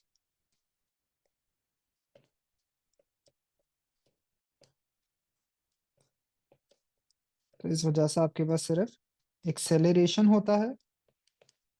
ये बिल्कुल अब जो मैंने टर्मिनल वेलोसिटी में लिखा था ना, एग्जैक्टली वही मैं लिख रहा हूँ। जस्ट उसको मैंने थोड़ा सा चेंज किया अकॉर्डिंग टू दिस सिनेरियो, कि as speed increases air resistance भी बढ़ेगा, और एयर रेजिस्टेंस बढ़ेगा तो रिजल्टेंट फोर्स को क्या होगा?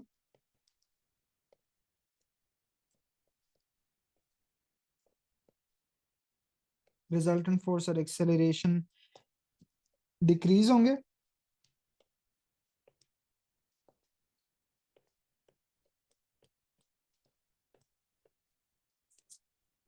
और फिर आप देख सकते हैं कि यहाँ पे कहीं पे ये कांस्टेंट भी हो जाता है, I think approximately at the 24 वाला मार्क।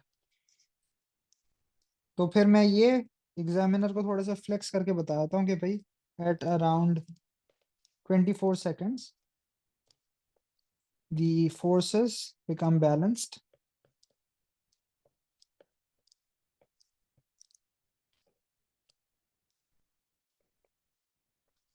acceleration becomes zero,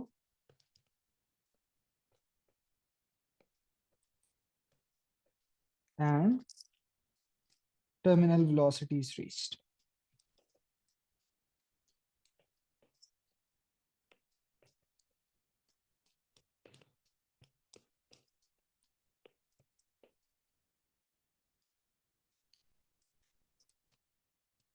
सही है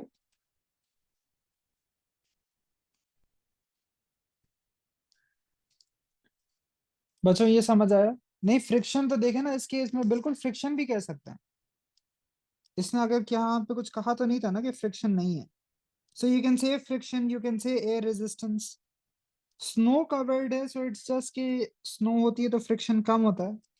but you can say any sort of resistive force. जो resistive force, you can say acceleration, sorry air resistance और फ्रिक्शन, बोथ आर करेक्ट। यहाँ पे उसने आपके लिए कुछ स्पेसिफाई नहीं किया ना, तो आप दोनों को ही रेफर कर सकते हैं। At t equals to 26 seconds, the front of the sledge is 35 meters from the wall. Determine the distance between the front of the sledge and the wall when the sledge stops. तो जो अभी एसन ने कहा था, तो ये देखिए examiner ने वही चीज जो अभी आपने कही थी उसको डिस्प्रूव कर दिया। वो कह रहे 26 सेकंड पे it's 35 metres from the wall. सही है। वो कह रहे जब स्लेज रुक जाता है तो फिर कितना फासला रहता है। सो 26 सेकंड के बाद वी कैन सी कि उसने इतना फासला और कवर किया है ना, ऑल ऑफ दिस। सो इसका एरिया निकाल लेते हैं। ये जितना एरिया है इतना डिस्टेंस इसने और कवर किया है। साइन कॉस टेन छोड़ दें, वो भी पेपर में नहीं आ रहा। सो ये 26 से 30, दिस इज 4। और ये हाइट कितनी है? सो ये स्केल पढ़ते हैं। 16 और 12 के दरमियान, दिस मस्ट बी 14। सो चलो इसको देख लेते हैं। सो 4 का difference over 10, so each box is 0.4। So 12.4, 12.8, 13.2, 13.6, 14, 14.4, 14.8, 15.2 है ये वैल्यू। सही है। So into half into 4 into 15.2, ये एडिशनल डिस्टेंस है जो इसने ट्रैवल किया है। ये कितना आता है?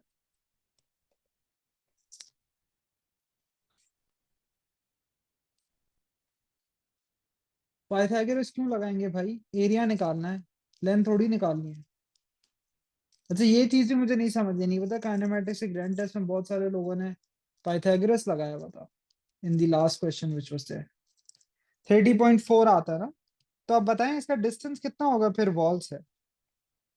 35 दूर था, उसने 30.4 और ट्रेवल किया, तो अब कितना दूर है?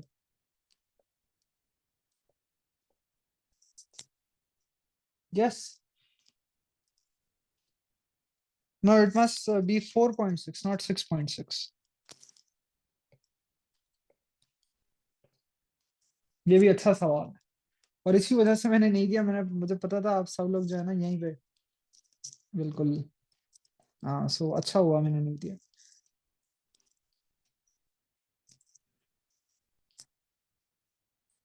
At t equals to 26, child and the sledge began to decelerate. Determine the size of the deceleration. Ahmad, जो अब आपने सवाल पूछा था। अच्छा, यहाँ पे पता है अहमद ऑल्सो, जो पाइथागोरस है, it would not really apply because if you think about this, this is time in seconds, this is speed. दोनों अलग अलग चीजें हैं ना। तो ऑल्सो थिंक अबाउट कि ये होगी क्या भाई फिर चीज। सो इट्स नॉट, मतलब पाइथागोरस तो यहाँ पे उसका कोई लेना देना ही नहीं है। सो ये 15.2 से 0 गया इन अ टाइम ऑफ 4 सेकेंड्स। सो जब हम एक्सेलरेशन निकालेंगे v minus you over T, v is 0 started from 15.2। ये भी जहन में रखें, डीसेलेरेशन में हम वो टाइम लेते हैं, वो कितनी देर में वो स्लो हुआ है। तो 4 सेकंड में। अहमद ये देख लिया आपने डीसेलेरेशन किस तरीके से निकलेगी, तो ये बताएं कितना होता है।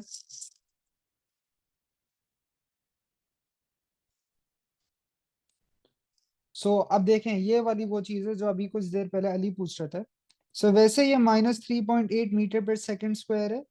उसने डीसेलेरेशन कहा हुआ है, so I don't need to write the negative sign. सही है।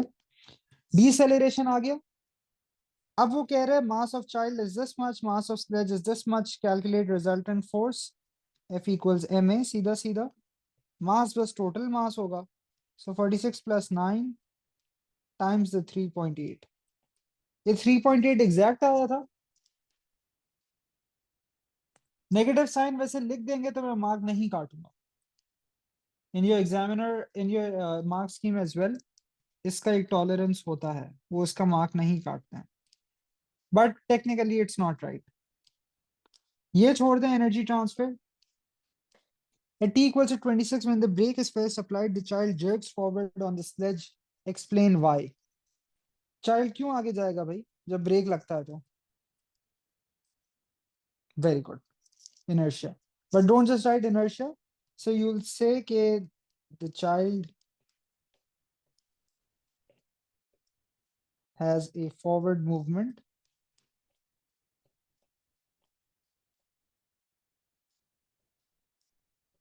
So the inertia due to his mass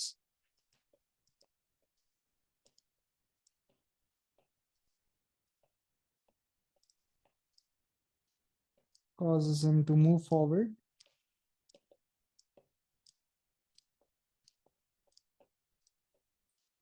as the sledge slows down.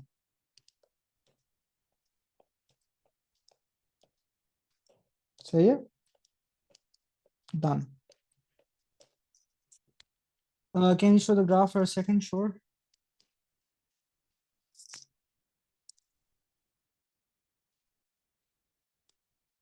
डिसेलेरेशन में 0 पहले क्यों माइनस हुआ? क्योंकि Ahmad formula is final velocity minus initial velocity ना। यहाँ फाइनल वेलोसिटी क्या है?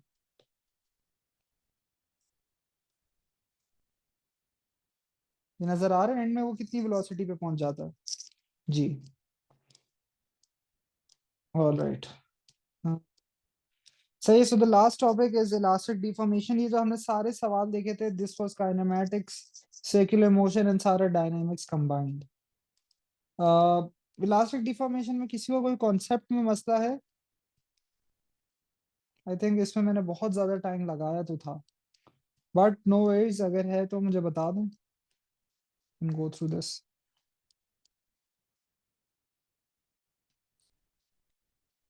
तो ये सब कुछ सवाल आप लोगों ने किए हुए होंगे। How many people are there?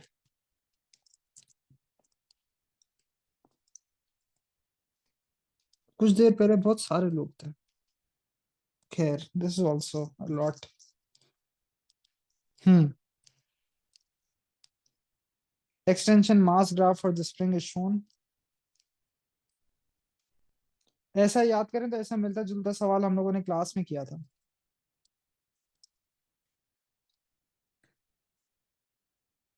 जी जी करेंगे ना, अभी जैसा भी सबके करते आए हैं इसका भी करेंगे, इसके सवाल। क्या ख्याल है? 200 में उसने 100 का मास लगा दिया है। तो जब 200 था तो एक्सटेंशन 2 थी ना, और टोटल लेंथ 9 थी, तो ओरिजिनल लेंथ कितनी थी? L0 was basically 7, 9 - 2। तो 100 पे एक की एक्सटेंशन होगी, आंसर वुड बी